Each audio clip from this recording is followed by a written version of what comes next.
Peace. Peace, everyone. Peace. How's everybody? Good, and yourself? Excellent. Good, good.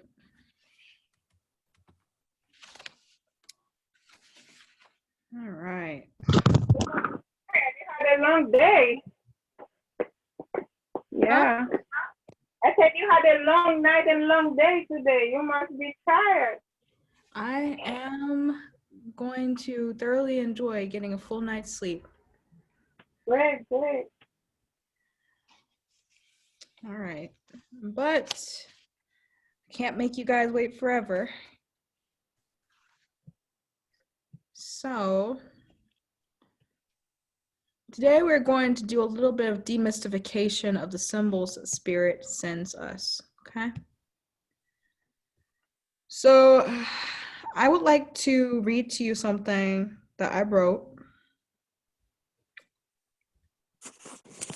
And I just wanted to make you guys think. I don't really ask for you to agree or disagree. I really just wanted to make you guys think as we begin to talk about symbols and the symmetry of the universe.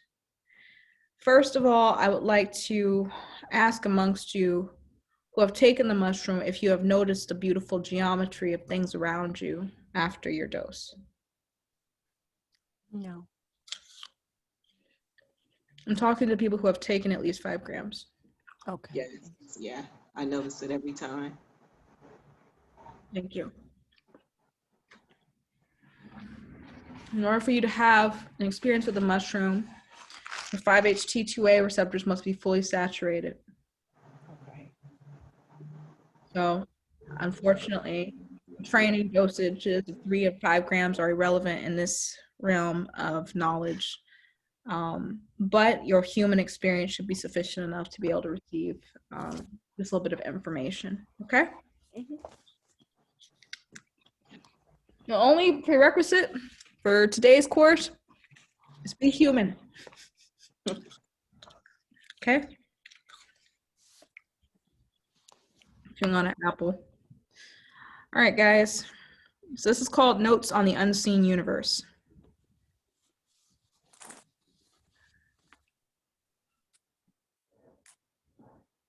Are you guys ready?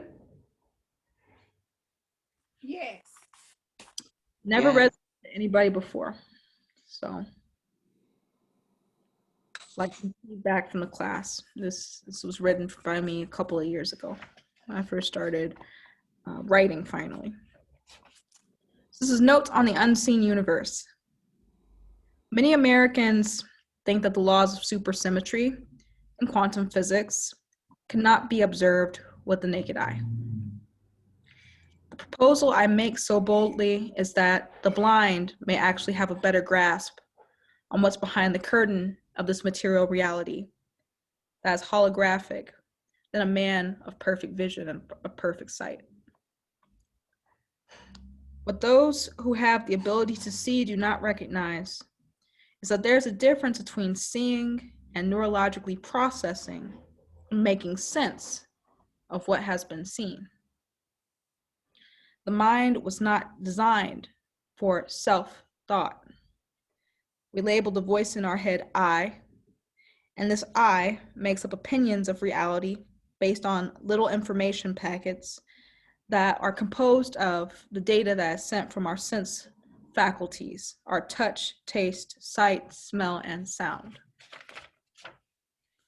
Beyond these carnal functions, we deny the many subtle senses like bioluminescent light wave communication, which all human and sentient beings use to communicate. Yes, that includes us humans. Information has mass of its own on an elementary particle level. We take these packets in virtually through every space in our 99.9% empty space bodies. Our genetic ability to absorb and process infraparticle information varies, making some families appear more sensitive or bloodlines appear to be more advanced than others. Some human beings appear extremely disconnected. Others report prophetic dreams and otherworldly intuition. A good amount of other people considering them to be clinically insane. I mentioned bioluminosity above because it holds importance in regards to how we communicate below the Planck length in the spiritual realms. Below the Planck length and deeper into small states of intelligence, we find patterns of geometry. In atomic shells, we find flower shapes. In brains and quarks, we find strange behaviors. There are quarks that are shaped like frogs. There are quarks that are shaped like flowers and mushrooms. And we do not understand why these quarks take these shapes. The intelligence is innumerable in shape, form, and design for the field of quantum particle physics to ever publish a guide in completion. Every year, a host of new particles are found and labeled. Tau particle, lambda particle, the boson particle, red quarks, white quarks, blue quarks, strange quarks. The list is quite long already. The intelligence governing them I have observed to be less far-fetched than scientists want to portray. I have come to the conclusion, first, we are observing the omnipresent, omnigalactic, interdimensional mind of God. And since we are made of these constituents, we are at one with this force called God, which is not able to be separate from the molecules that make us up. Each particle is conscious. The mind is simply a projector, and the mind's thoughts are projected outwardly into the experience that arises. If what exists in our mind is a stream of anger, meaning we emit a stream of negatively charged particles with information charged with the emotion of fear and anger, and we follow that with harmful speech and actions, that experience of the mind stream is then projected outwardly into a hell-like experience. The soul is the force which receives and sends these femto-Planck length data packets. Therefore, you will literally reap whatever has been sown.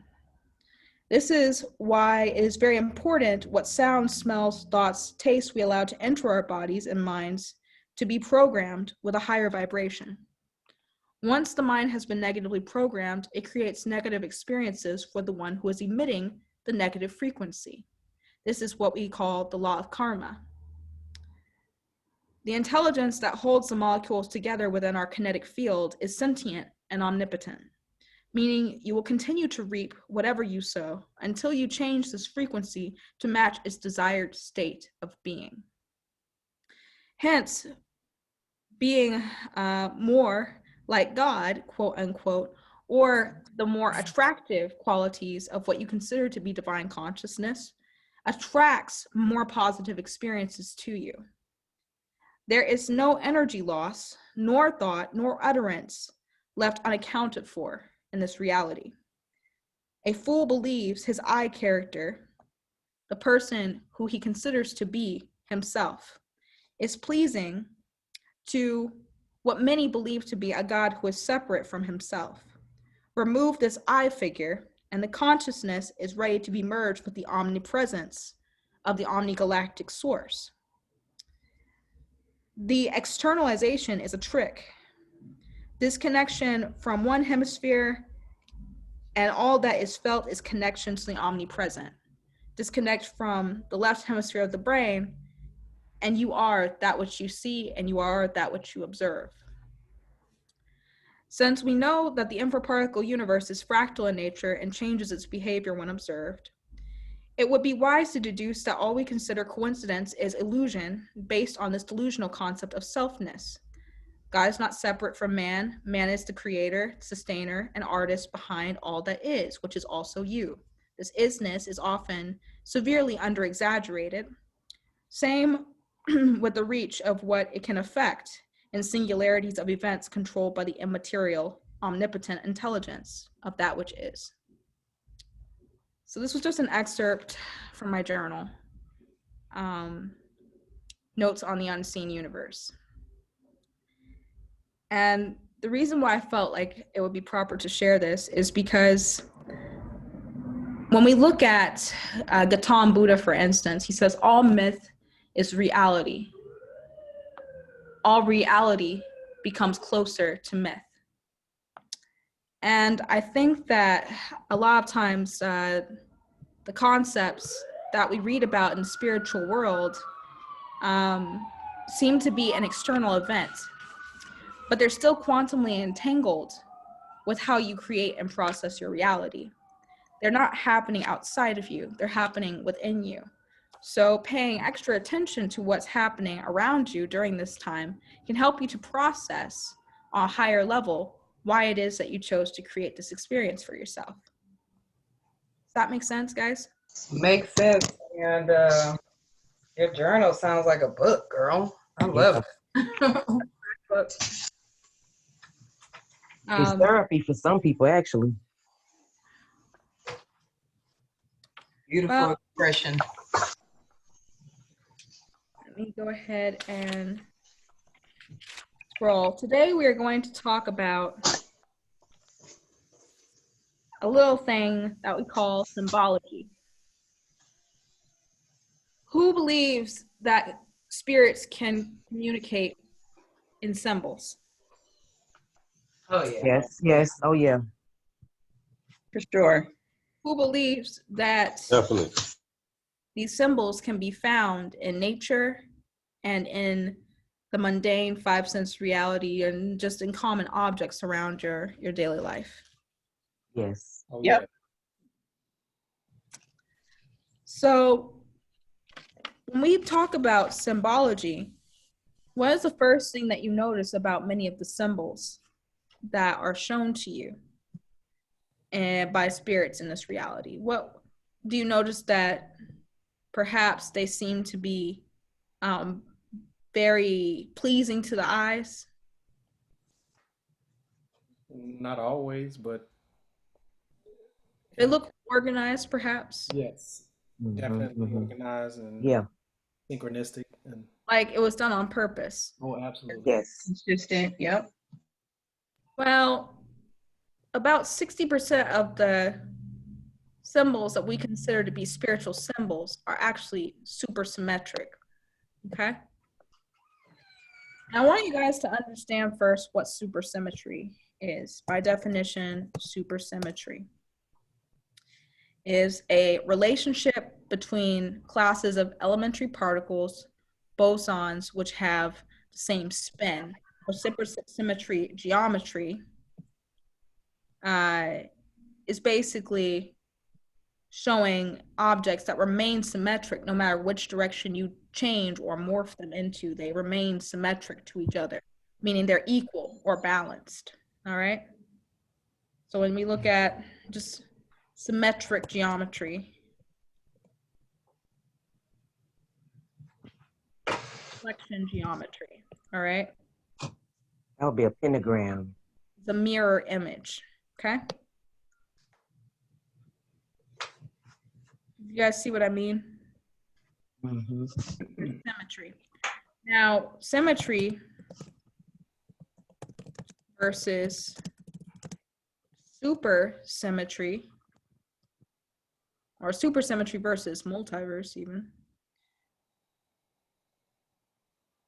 So those are forces that work in concert with each other to assure us that they're predictable and constant.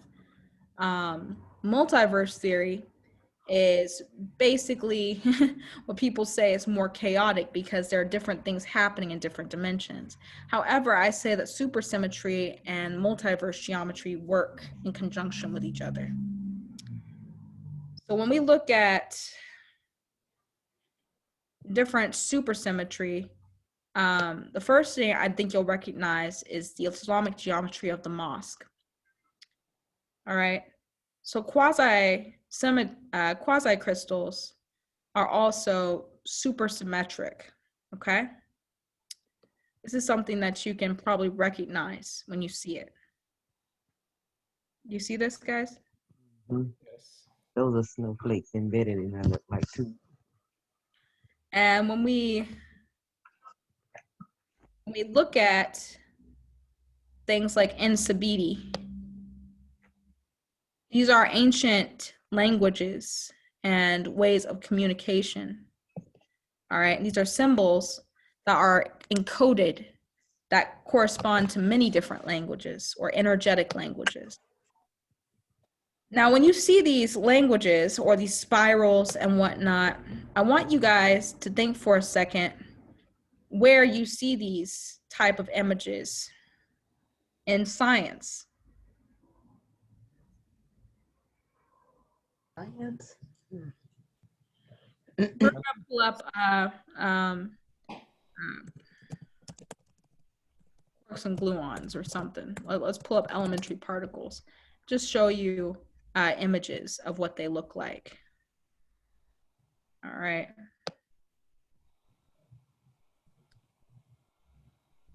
See here. Ooh, one of those looking like an eye. Yep. Let me see here. I want to show you some patterns. That's what I want to show you. You reminded me why I love chemistry. So these are different atomic shells. All right, guys. Crystalline patterns. These show up naturally in nature. When you look at a quartz crystal under a microscope, or you look at bacteria under a microscope, you see sacred geometry on a subparticle level the most.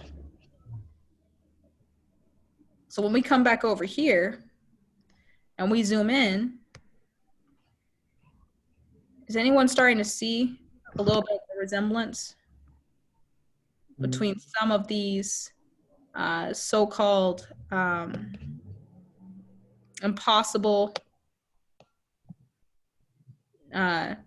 patterns that show up in mathematics? That are all pictures of how atoms work when they're connected to one another, different layers of atomic molecules, etc. The art mimics nature. All of these sacred geometry patterns are atoms under an atomic microscope. Do you guys understand? Absolutely. Absolutely. Yep. Yeah. So if we're looking at things under a microscope, then how did the ancestors draw these patterns that also show a nucleus and different cell wall casings, etc., if they didn't have a microscope? And then also the way that they draw things, you know, they're showing that these animals are in this reality, quote unquote. There's portals behind these animals. You guys see the portals? Mm-hmm. These are all showing you that there's different layers to your reality than what can be seen with the naked eye. But the question is, what were they looking at it with? And I think that they were looking at it with an entheogen. I think that these patterns came from entheogens. Now, when we look at supersymmetry or dynamics of supersymmetry, there was a professor a while back who discovered supersymmetry, and he was asked to leave because of his findings about it. So in 1980, at Martin Luther University, it was produced a lab-grown quasi-crystal previously thought to be impossible. So they thought that quasi-crystals were impossible to create as of 1982. And just to find out that quasi-crystals were in all of the Islamic architecture in 2012. And the Islamic architecture being thousands of years old, or at least up to 1,500 to 2,000 years old. So so let's go back again, and I want to show you this. So in 1982, They thought that it would be previously thought to be impossible to create quasi-crystal. He was asked to leave his own lab. Discovery of quasi-crystals. And then they find out that the quasi-crystals that they've been banning discovery of were hidden in Islamic architecture all that whole time. Wow. These would be impossible to create with computers, but these were created with the hands of individuals. So it must beg the question to say, okay, when we talk about how we address spirits, the first experience we have with spirit or spirits is the spirit molecules within our body, 99% empty space, as well as the reflections or refractions of our own molecular makeup in our reality. When you smoke DMT, a lot of times you'll see mandala patterns that look like intricate patterns of sacred geometry, or when you take mushrooms, you'll see these mandala patterns outside of you, on your skin, on the floor, on the walls. And I believe that to be you seeing into self. Now, the reason why I believe it to be seeing into self is because when you take a higher dosage of mushrooms, you find yourself traveling inside the multiverse within the crystals that you saw on the walls, on the floor, etc. Of course, the hardest thing is to understand that those are all portals to take you other places. But if you're projecting reality at all times, then you're going into your projections and diving into self. You're going into the universe within. That's how I interpret this process to work. Does that make any sense, you guys? Yes.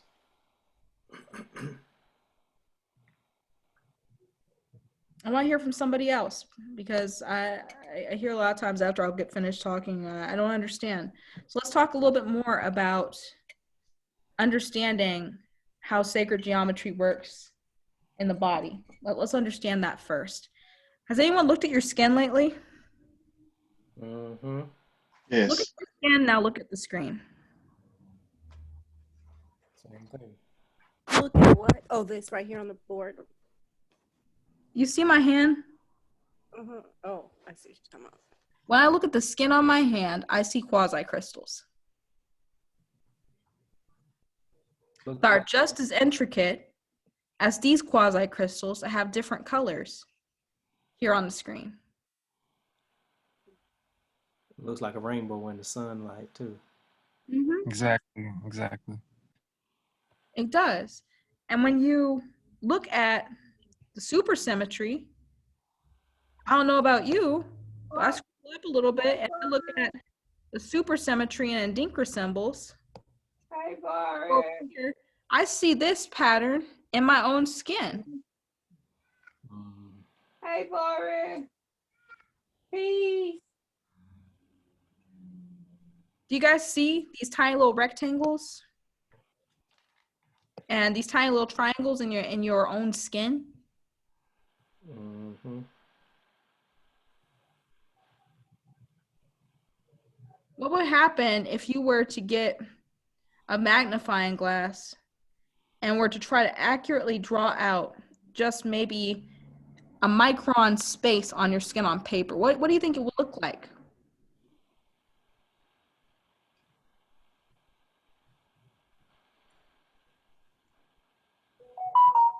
You know there's crystals in your bones, and your bones are piezoelectric.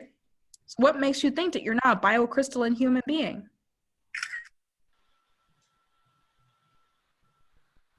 All the particles within your body are held together with kinetic particles.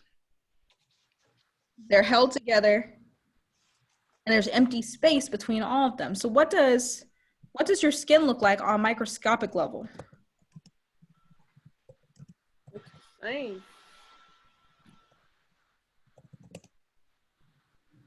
That was one of the messages. This is Tim, by the way. That was one of my most profound messages in one of my trips, was that My existence is embedded in crystal. I will be and I will always be. Yep. And those crystals are extremely small.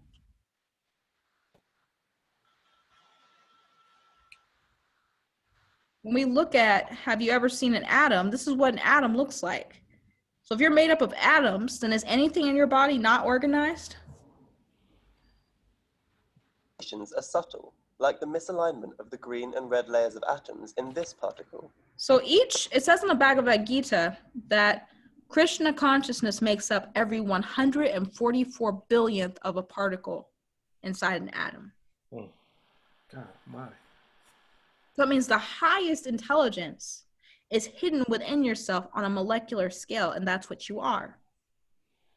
You are your highest self, even on a molecular scale. So when you come back and you look back at your skin, you're just seeing the macro version reflected on your skin. You're seeing, like, I see this pattern thousands of times on the surface of my skin. I see the rhombus shape. I see the diamond shape. I see the triangle shape. I see that geometry in all of what I am. Does that make any sense to you guys? Yep. Thank you, Tim, for sharing. I really appreciate that. Absolutely. Thank you. So when we look at symbols that are supersymmetric, we're looking at symbols that represent our ancestral connection to our physical bodies and to our DNA on a subparticle scale.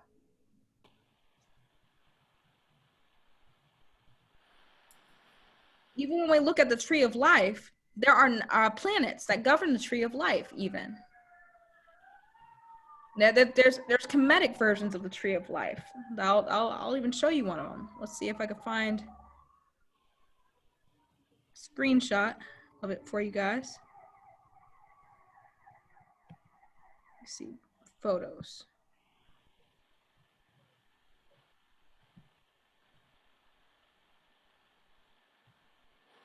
Downloads.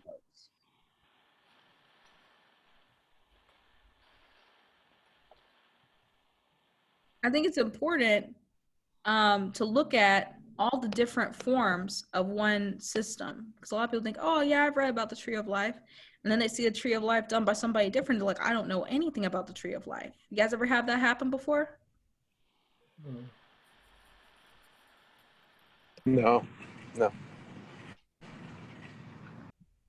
Okay. Well, here you go. Okay, yes, it just happened. That's So now this is showing you the structure of the human within the structure of the spinal column of Osiris, Horus, Anubis, Set. It's showing you your consciousness within and without projected onto the human form. Do you guys see this? The creator, it's number one. The plan of the cosmos, the oversoul, the creator in spirit, the perfected beings, the soul, the creators of form, the ascended ones, the initiates, mankind, the physical body, shadow and emotional body, life force and vitality power, the Ak, the Sahu, the Shu, the Tefnut, the Nut, the Geb, the Nephthys, the Isis, Hathor, and the Aten, Amunta, Ma'at, Osiris, Horus, Anubis, and Set. This is the Jeb pillar, showing you the same symbolism as the tree of life. Now I could show you the Vedic version of this, I could show you the Buddhist version of this, and I could show you the Taoist version of this, and it will be as exciting as this looks every single time. Why? Because it's showing you the reflection of self. This is what happens when you extract the sacred geometry that's within your skin and within your body and with your DNA and inside every molecule. This is the program that shows you what you're creating. It's fractal. Does that make sense, you guys? Does anyone know what fractal actually means?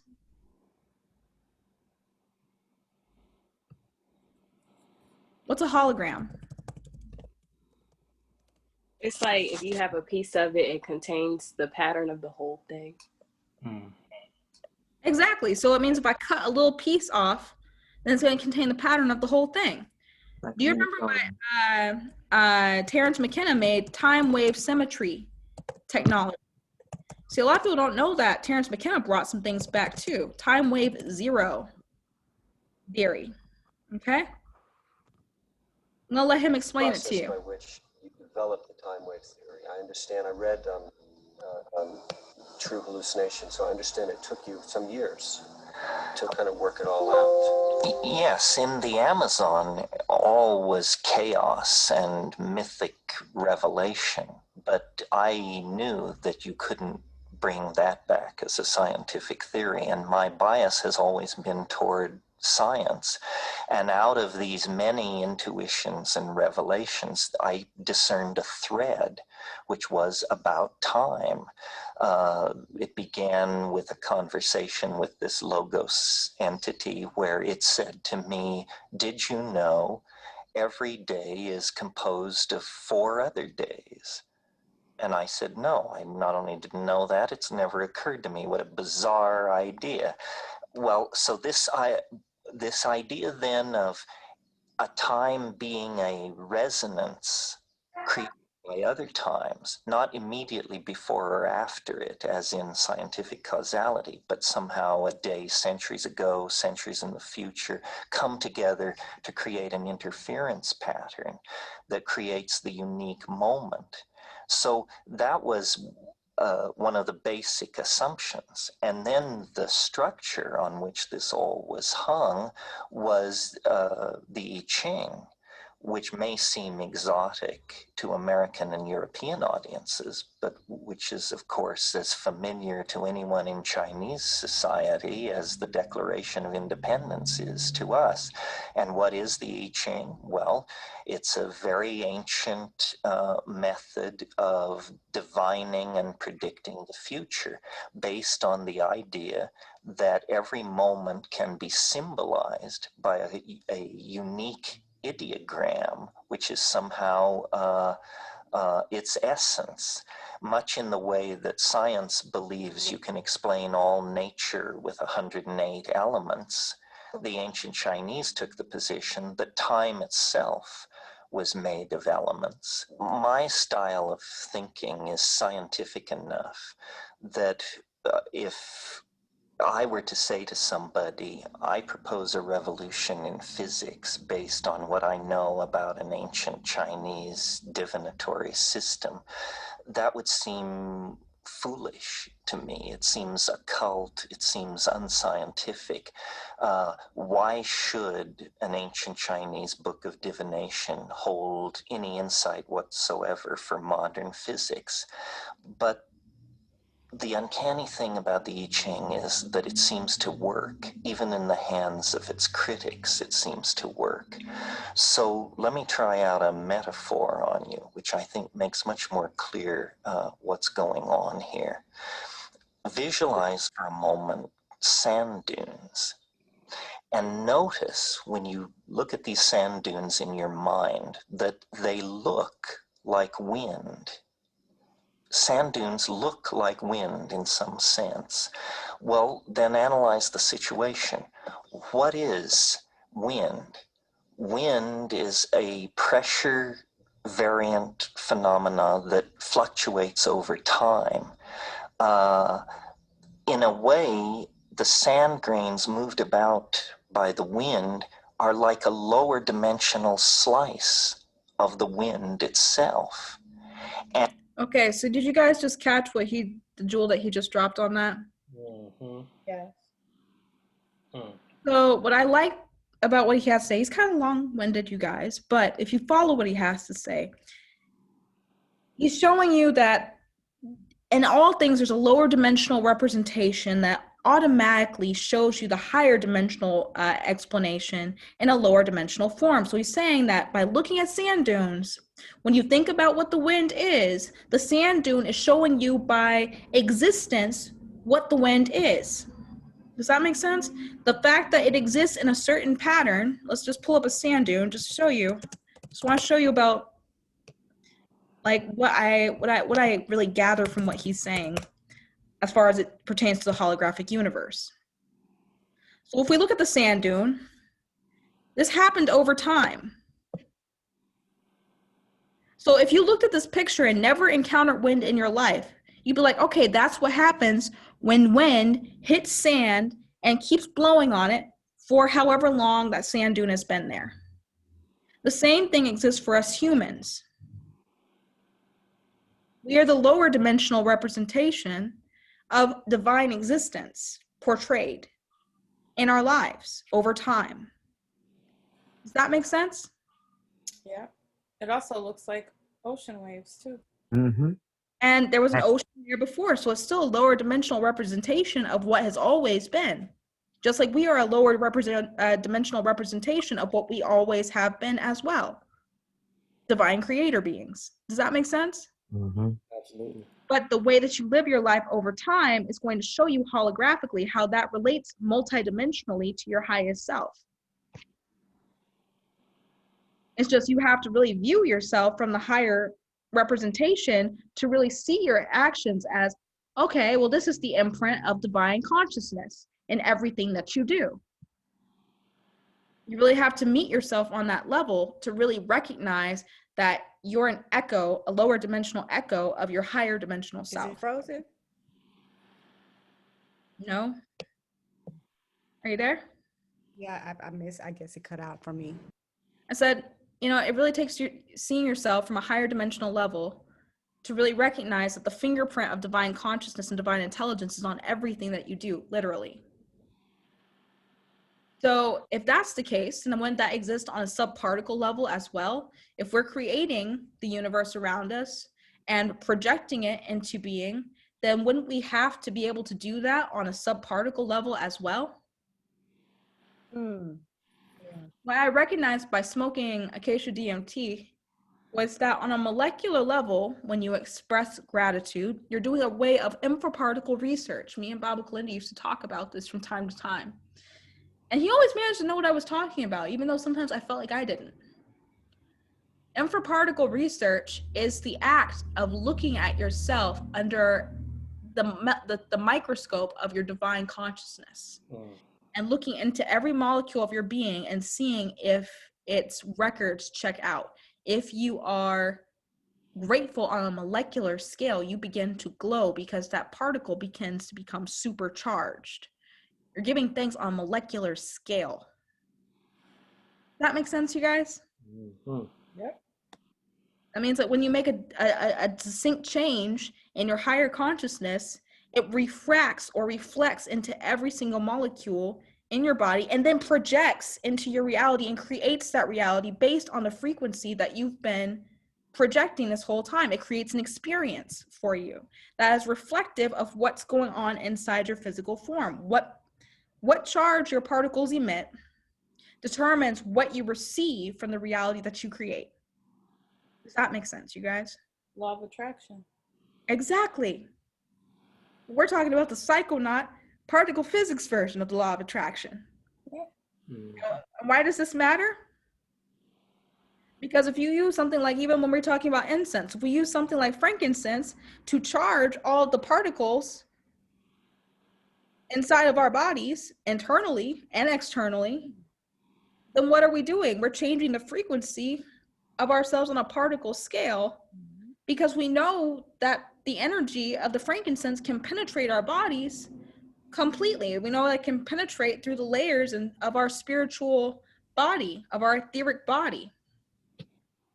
So if it's penetrating, then that means that's going to change the vibration of what we attract as well, because the information that's coming off of us, the stream of consciousness, is aligned with the stream of information coming from the plant medicine that we're inhaling at that time. We're able to align our frequency with the frankincense. Does that make sense? Mm-hmm. The same thing applies to the music we listen to. The same thing applies to the way we talk to each other. The same thing applies to what we look up on the internet, and the same thing applies to the symbols that we observe. Pattern recognition happens on a quantum spiritual level before your lower mind can even make sense about what the pattern is.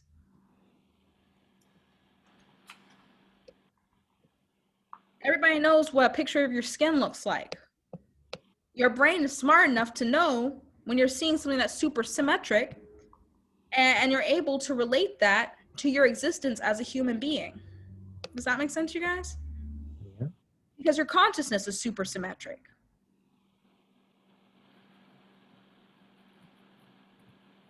And how do we know your consciousness is super symmetric? Well, if that's what you see when you get turned down inside out by the DMT, then I guess that's what was inside that you're observing outside of yourself. On the way inside yourself to go have the trip.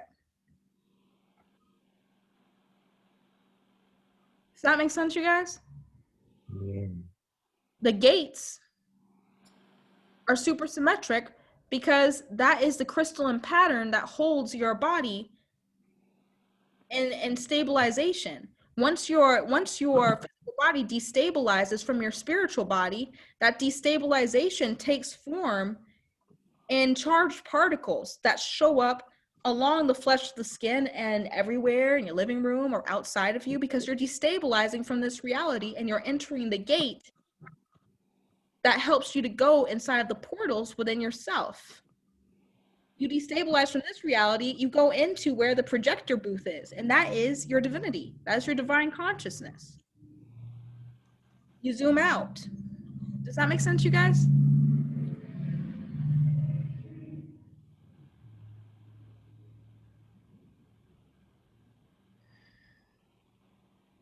So I wanted to bring this to your attention because I really think that a lot of you guys have not been exposed to the amount of research out there as far as the nature of reality and the symbols of our ancestors.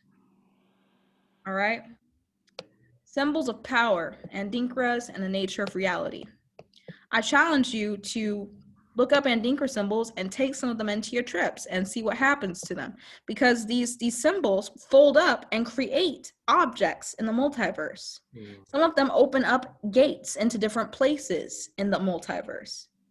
The Odu Ifa are the different patterns of the different stories, the different karmic traces of a human life, even in Ifa. And when you look at them in the multiverse, one dimension collapses in on itself. I tell people, when you take 5 grams, it's like the 3D becomes 4th dimensional, but you become aware that time has multiple dimensions. When you go up another 5 grams, then that another dimension of consciousness collapses, and you become aware that the 4th dimension is connected to 5th dimensional constructs and 6th dimensional and beyond. And then when you take another 5 grams of mushrooms, you find yourself around 15, 20 grams of mushrooms, then it's like the box unfolds. It's like Carl Sagan's Flatland. Before, you were the piece of paper trying to observe the apple. So all you saw about the multiverse before was 4 dots.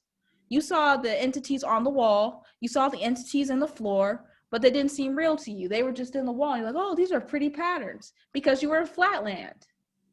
You are the 2-dimensional piece of paper trying to understand the 3-dimensional apple, just like you are the 3-dimensional human trying to understand the 5th-dimensional ancestor or deity or Necharu.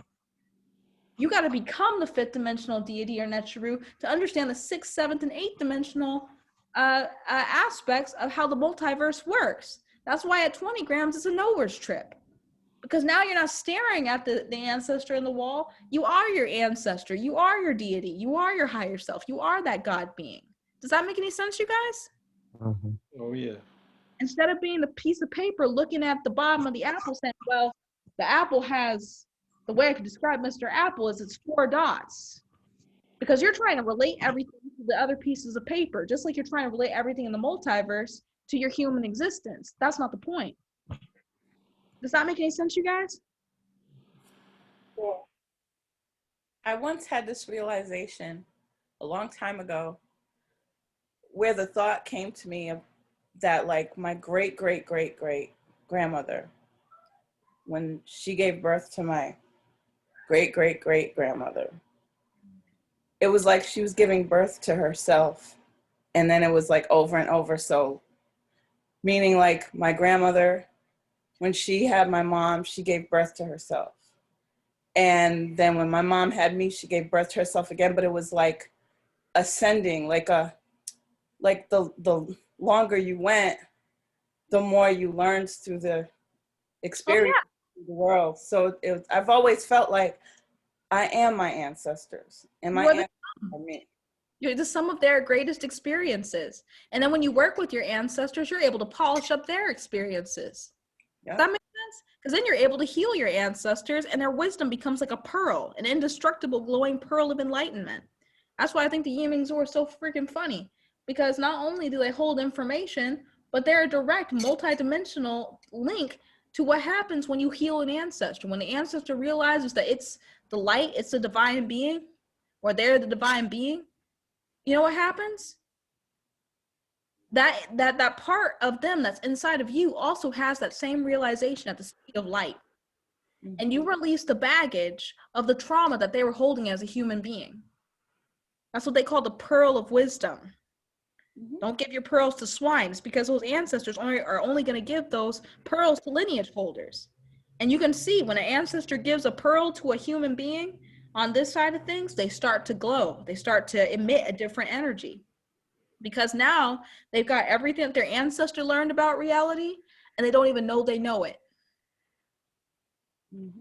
There are things that you know, Sultra, that you don't even know that you know. Won't even know that you know until you go and find out what the ancestor left there for you and unlock the box. Does that make sense? Yep. It does. Imagine that you have 4,000 presents and it's your birthday. In order to open each of those 4,000 presents, you have to write a letter to everyone who wrote it and say, hey, come and talk to me. You gotta go and talk to the person. And once you talk to the person, you help the person to realize that they're also you. And once they realize it, they help you to open up the box.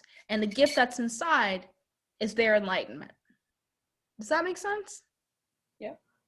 And you can do that over and over and over and over again, and watch in real time how your mother heals and your living relatives heal. That's actually happening. Same. I do. A lot of people ask me, why do you take 20 grams of mushroom? I'm like, because I got stubborn ancestors and I always gotta do work for somebody. Yeah. I imagine a year where I get to take a break, but nah.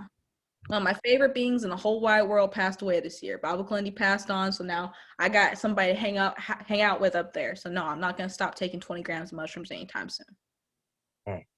Because I want to go up there and listen to his current lectures. I'm like, man, I'm 3 months behind. Damn it. Yep. Yeah. Months behind. Yes, yes. You know, like, you guys wouldn't believe how much my sense of reality was based on what we did as a group, you know? When you say, okay, well, it's time to go in. If you're going in this weekend, go on, head on in. We'll be up there waiting for you. That would, your word, bet. Okay. You know, that would be my weekend. I'd go up in there and go to the interdimensional village and go hang out with Baba and all my spiritual cousins and spiritual mischief makers in the house. You know, that's that was my way of life, you know? And a lot of people never understand that when he would talk about, oh yeah, we going in, he was talking about all of us. We're going in. We're going to bring back things and talk about it amongst each other. Like we're talking about the time we went to the Splash and Dash. No, we're talking about our time in the interdimensional village. You'd think that we went to the amusement park. Mm-hmm. Oh yeah, I spent 6 months under a Bodhi tree that was made of crystals. Here's what I brought back. We do stuff like that. I learned how to rip a hole in gravity. You want to see what I did? I think this is what I did. That's what we talk about. Cool. So part of this class is, you know, my hope for you guys this week and a couple of days is that you're able to take in some of these powerful symbols and explore them and dive into them, because they're fully interactive. These higher dimensional Adinkras have an aesthetic appeal. After a certain high level of technical skill is achieved, science and art tend to coalesce into aesthetics, plasticity, and form. Perhaps the artistic depictions shown here are an example of this. So it went ahead and got technical, but it also went and got cute. Go figure. Now this tiny little image that you're seeing right here can serve as an object in an interdimensional vehicle. A lot of y'all watched Star Trek and saw the replicator machines. Well, you could find replicator machines that are made of symbols. And now all you gotta do is take your QR code, take your interdimensional cell phone, which is your transdimensional crystal, which holds the codes to unlock the symbol, and now boom, you've got the impossible object that takes you to, you know, the spot that you would have intended to go to. It's a QR code. That's all it really is. These supersymmetric symbols can be scanned by the technology of the mushroom by opening up the embedded dimensions and unfolding them, decompressing the zip drive, as Baba Clendy put it. This was a year where all of us get decompressed. All of our abilities, all of our powers start coming out. I was so excited for this year in 2017. I was so excited for this year in 2016. I was so excited for this year in 2015. And now here I am, and ain't nobody doing the work. I can't sit back here while folks aren't talking about, okay, well, you know, 5 grams are better. Nah, this is the year where we were trained to do 20 grams. This is 2020. This ain't 2015. In 2015, we were talking about 15 grams. Right. You feel me? This was the year where after years of preparation, y'all were supposed to be comfortable with doing 20 grams of mushrooms. Y'all ready? Y'all just stalling at this point. So come on, let's go into the multiverse on the 15th and get some work done, you know? Facts. Those are all facts. I weigh 115 pounds. Right? I done gained an extra 5 pounds. So You and me too. If I could eat 35 grams of mushrooms, then your 120, 130 pound weighing self can go do it too. Okay? Or your 90 pound having stuff. You don't have to be, 250 pound, 6 foot tall man like Baba Clendy to go in 20 grams of mushrooms. You can be petite and skinny and nervous and hungry and weird. You can do it too. It doesn't matter. Though, right? Not just. Huh? I know you're not saying figuratively. You're just gradually, right? Well, I mean, if you're ready, after you did 15 grams, then you should be ready to go and explore 20 grams, But if you do the 3, 5, 7, and 9, you can go from 9 to 20. Ain't nobody stopping you. But you just got to figure out how to use your body. Like I was telling you, these symbols, etc. You go in one time, you might learn how to use one symbol that you found inside of the talisman that's on your skin or something, and you want to learn more. So you keep going in at lower doses between 9 and 15 to bring back more information about yourself, to find out what you can really do. What is your full potential at 20 grams before you go and unwrap the present? Does that make sense? Yeah. You put yourself together first. You tune up the machine. You add, your upgrades. You get your eyes fixed. You get your legs checked on. You go and figure out why you always have a pain in your lower back. You go and you tune yourself up at lower doses, so that when you go to 20, you're all prepared for takeoff. You've done your flight check. Does that make sense? But the 3, 5, 7, and 9 are essentially a giant, massive flight check and flight check preparation for you to be confident enough to know what the buttons do, how the ship works, how to turn the steering wheel. Does that make sense? The ship being your consciousness. That way, when you really lift off, it's not a shock to the system, and you're confident, and you're not freaking out. You're not dramatizing things because you already prepared. Does that make sense, you guys? Yes. Yep. Yes. Yep. All right. So, how many of you guys are making a kaifi? I am. So I want you to look up the Adinkra symbols, and find an Adinkra symbol that you can draw into your kaifi with your matate, or Your stick, whatever you're grinding into it, all these symbols have meanings, right? Mhm. So we go in here and we can look up the Andinker symbols. These are supersymmetric symbols of the universe, and go find out what these symbols mean. Because if you want to make a protection Kaifi, then you could be drawing a protection symbol of supersymmetry into your Kaifi and charging it with the energy of protection, charging it with the energy of enlightenment, charging it with the goddess energy, charging it with the divine masculine energy. You can use all these Andinker symbols as an ancient form of the oldest form of Reiki. A lot of the Reiki symbols are based on Andinker symbols, and you got Reiki ancestors, etc. Now I know why. I'm sorry. Now I know why. Last year, my third grade class, we were in art, and the art teacher brought these symbols. He had them broke up into like individual little papers to give to the children to draw, and he was teaching them these symbols. And I took a snapshot of literally every single last one of them. I didn't know why I was doing it, but I was taking snapshots of every single last one of them. I have all of these. And so I know now why I did it. Definitely and use I'm them. making my Keefe. Thank you, Keisha. I love you. You guys are I awesome. love you more. But like Man, when you look at these cloths, like this is how the multiverse looks on a certain level of it. I remember one time I took 60 grams and I went to a place that I call the interdimensional parking garage. Okay. And the best way I can explain it is that tesseract, all right? For the longest, I had an image of a tesseract on my desktop computer. I'm gonna try to find the tesseract. I'm gonna say tesseract fractal, maybe.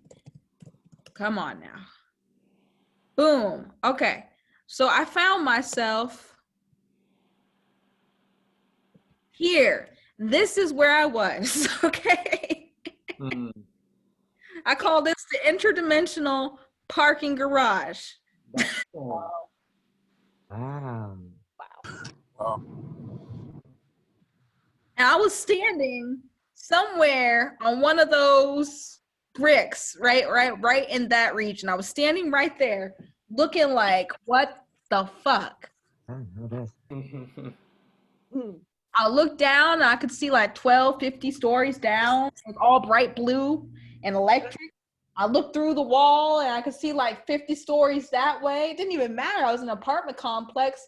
I was just like looking through the dimensions of infraparticle consciousness in one direction and another direction, and each one had a portal. So I was like, okay, well, looking upward, looking downward, looking through, and I'm like, oh, well. And then all of a sudden I started doing the dance. I started doing martial arts, and this was about 3 years ago that this happened. I started doing the dance. I used to watch Baba Kalini's old martial arts videos when they got posted on YouTube.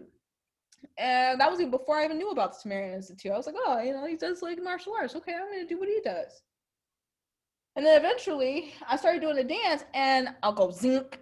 I'll be like, okay, what just happened? My arm would get stuck at a line in the grid work of the universe. It would get like electrocuted, like electrified.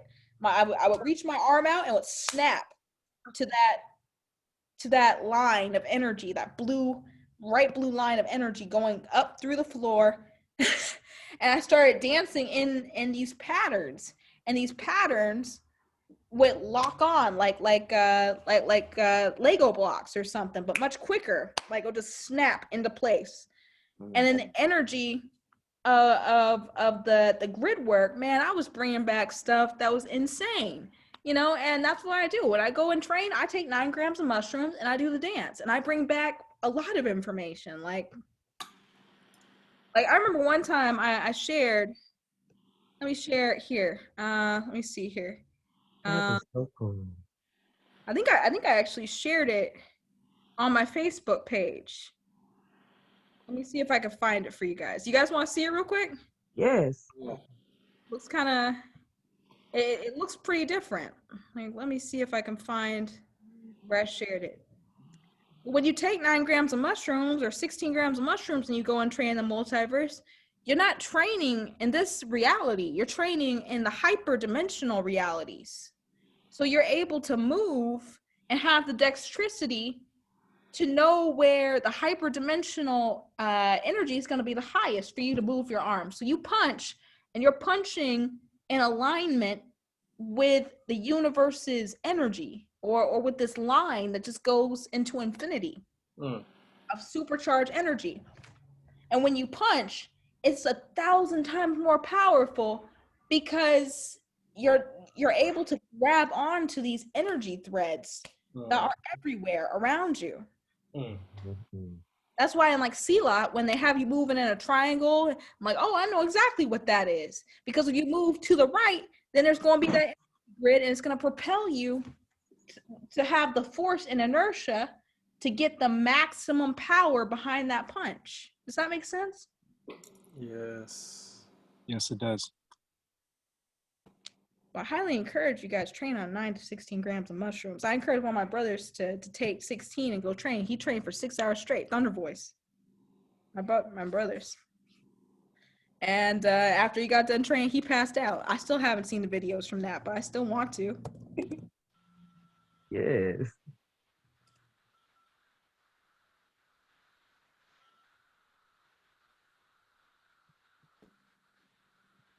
All right.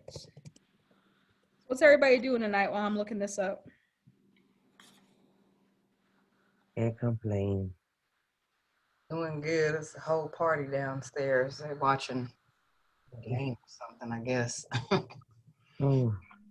There's a gentleman using the Plantier Stone tonight, going in on 20. So. Oh. Yes, sir. Yeah, he just came past my house. We're a good friend of mine. That's awesome. Yeah, I just gave him some incense. Mm. Good energy. Yep. I hope he has a real good trip. We tripped at Food of the Gods in Oaxaca. What stone did he have? Huh? What stone was he using? Oh, the Palantir. Palantir. Please look at Baba Kalendi's videos on the Palantir if you don't know what the Palantir is. That's no joke right there.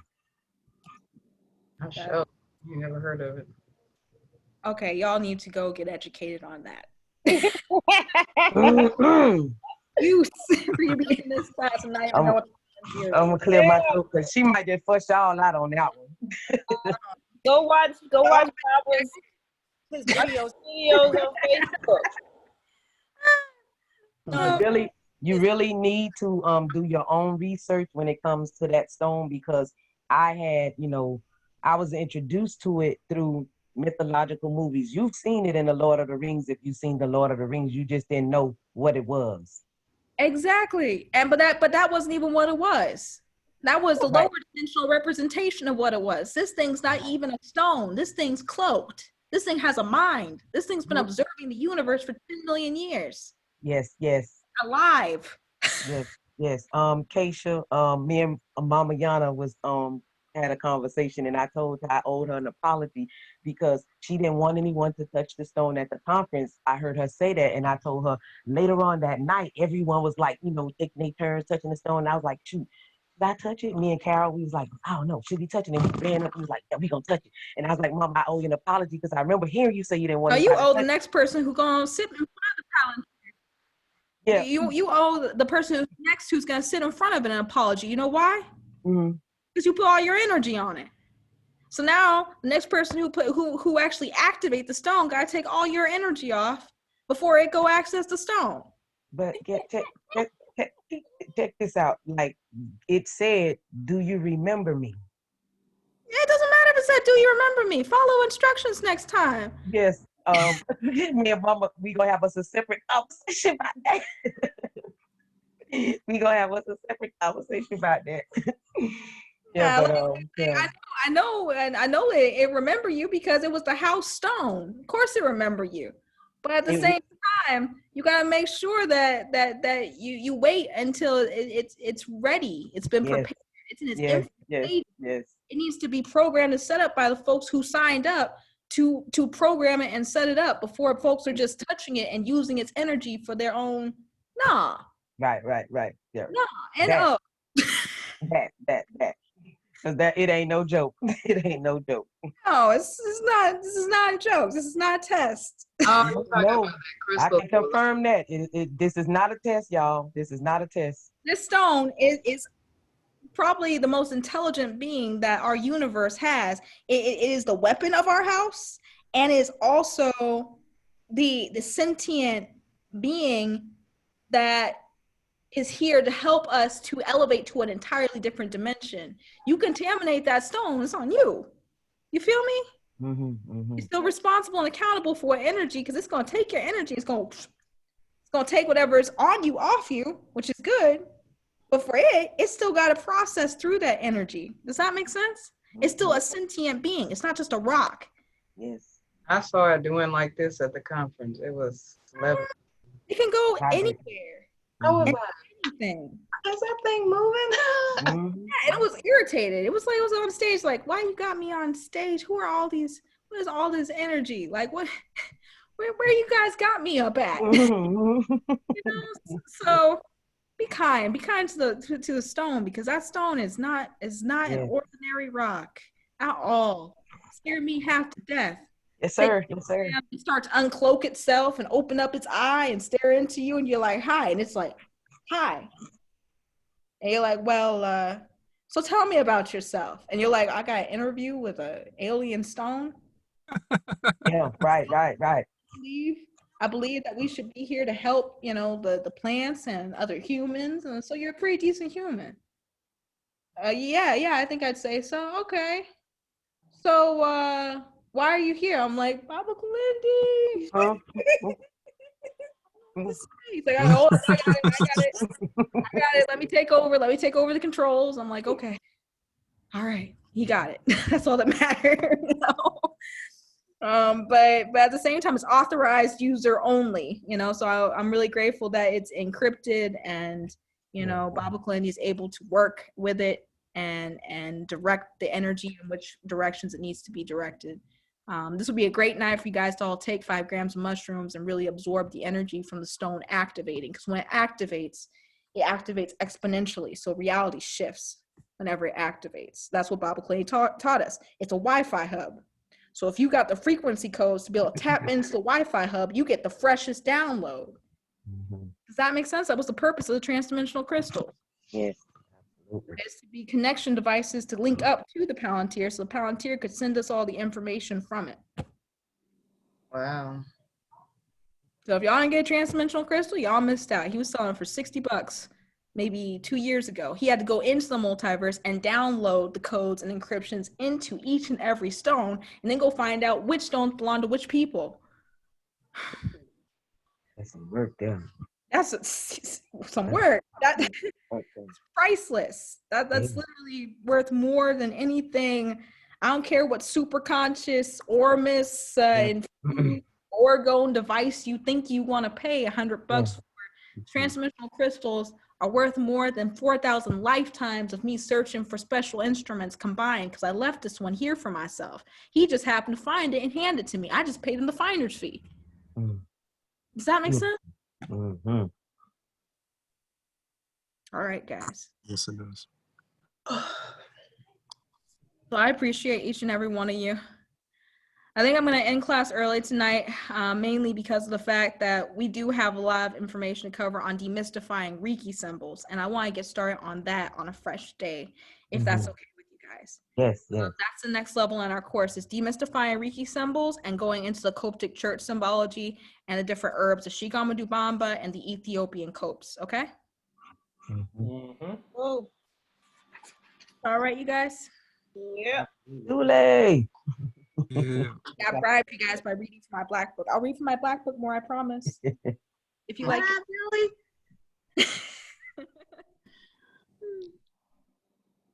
Yeah, and Lily, it's not that Palantir. Baba Kalindi had the community of seers and oracles come together, and we all donated $1,000 for the stone to be purchased. This is a tangible 200-pound solid crystal stone that is sentient. And when we say it's sentient It's not like all the other. You could buy a million different $15,000 stones. It still wouldn't be the Palantir. This is the one that people saw in their visions and their trips, went out to go find, hide and go seek. This is the one that he asked for donations for the last 2 years straight.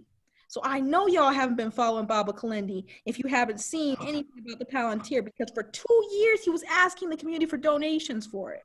2 years. Which means not only did you not pay attention to his work, you didn't donate. I found out about Baba Kalende a week before coming to that conference. I didn't even know who he was, and I thought he was alive. I didn't even know. Do your own research, girl. This man basically started me off like from age 15, age 14, 15, 16. I was studying his work online because I was looking for other Black psychonauts because they really didn't exist. Does that make any sense? He's a pioneer. He opened so many. I'm saying that now, but I'm saying when I first came to the conference, I had no idea. Right. Well, that's what the conference is for. The conference is so that you can get up to speed with the rest of the work that's been done and be a part of it, you know? Right.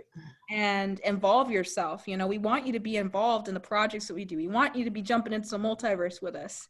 But first, you got to understand the teachings that got us here. Mm-hmm.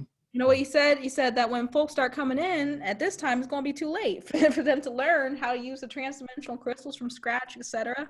So he said that when this time came around, the next set of transdimensional crystals would be super duper expensive, mainly because of the fact that it was for the folks who were the early attenders, the early donators, the early, you know, the folks who showed up early, essentially. Yeah. Does that make sense? The early birds, yeah. But at the same time, that doesn't mean that you guys can't access the same information. It just means that you have to access it a different way. Okay? Mm-hmm. So a lot of the stuff that I share with you guys will get you to where the stuff that I brought back from the multiverse, I share it in plant medicine information. I share it in esoteric knowledge. I share it in occult studies. I share it in the recipes I have to share. Because these are all things that help me on my journey. Well, I'm glad you share. Well, I'm glad you guys are interested. Means caring. Because I want all of us to be able to say when 2021 comes around that we know when the ship's coming and when the ship's going to get here. You feel me? Yeah. Mm-hmm. We've been talking about ascension for 8 years straight. Ever since 2012 came around, we've been talking about ascension this, 5D this, 4D that. Now when they're actually about to get real, are we really going to drop our guard now? No, we can keep evolving and go into the multiverse and get our diamond bodies, our Vajra bodies, our super abilities that Baba Kalindi's been telling us about, the superpowers, the huge superhuman abilities from the Panther House. Right.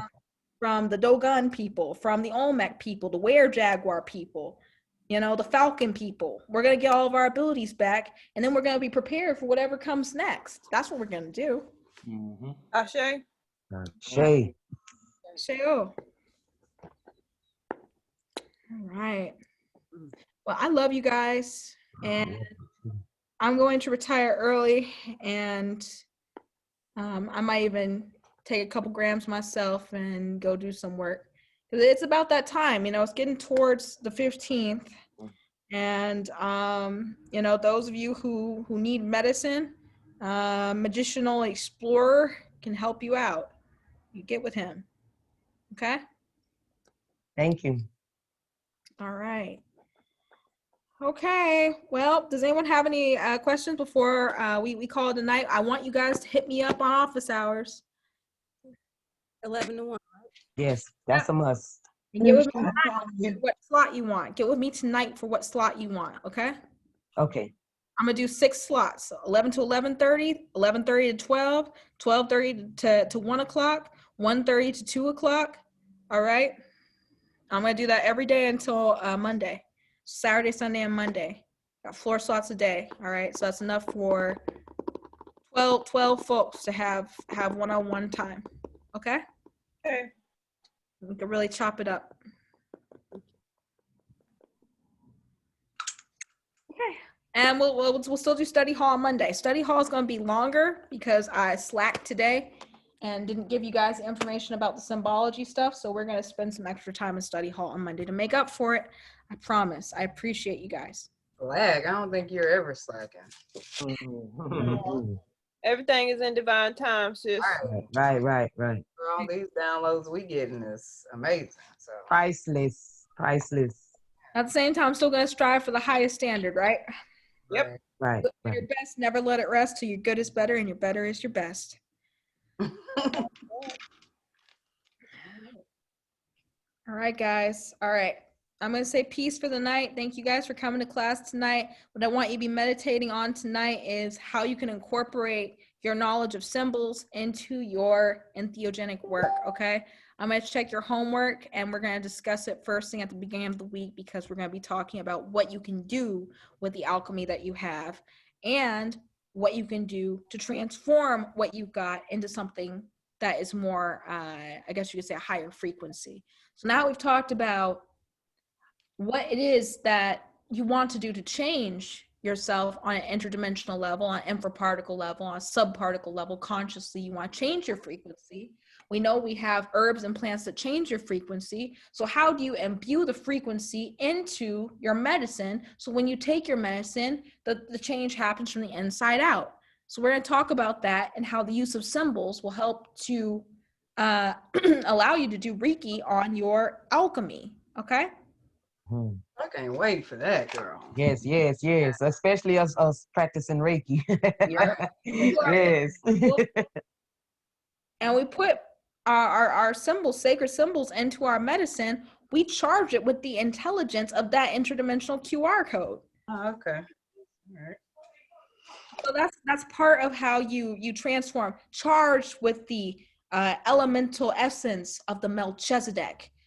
Charged with the elemental resonance of the Merkaba, charged with the elemental resonance of the flower of life. Then you can say that you know what that means. Okay? All right, girl. Now break it down to stones and crystals. And then we also have the way that we use the incense to cleanse our alchemy. A lot of people don't understand that if you put your medicine in a cheesecloth and then burn incense under it, you're doing the same thing that Maria Sabina did with the mushroom. You're still blessing it. You're still cleansing it. All you gotta do is hang your medicine in some cheesecloth bags and then burn your incense under it, and it will fumigate the bags.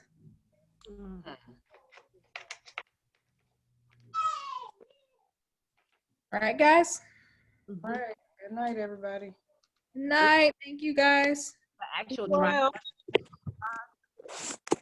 Huh? any other herb or like mushroom in the cheesecloth? Anything. I'm talking about the alchemies. Yeah, okay. So if you make a mixture of herbs, your lotus, your canna, your whatever you're putting together, you put your incense underneath on your charcoal, and then you have your bag of incense hanging above it. You're perfuming it, and you're forcing any lower resonant energies out of it. This is something that you can do before you ship your package, something that you can do before you give it to another person. Is you're elevating the resonance of it, and then while you've got the incense burning, you could be doing your Reiki on the medicine that's inside the cheesecloth, and then charging it up so it's ready to be given to another person. Sounds good. All right.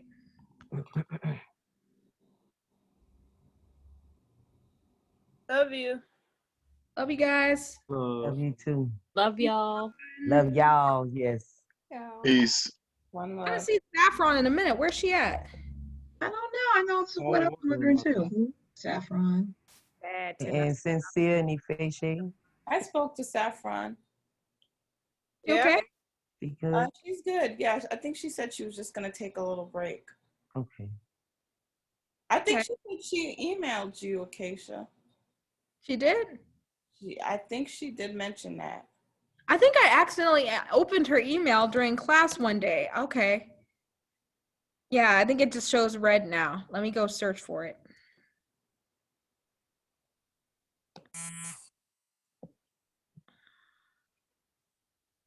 Oh, okay.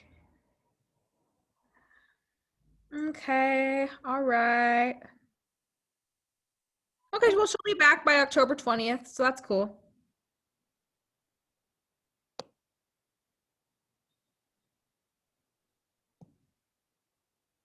All right, peace. Peace and love. Peace. Peace, everyone. Peace, Have a y'all. good night. Have a Peace great and one. love.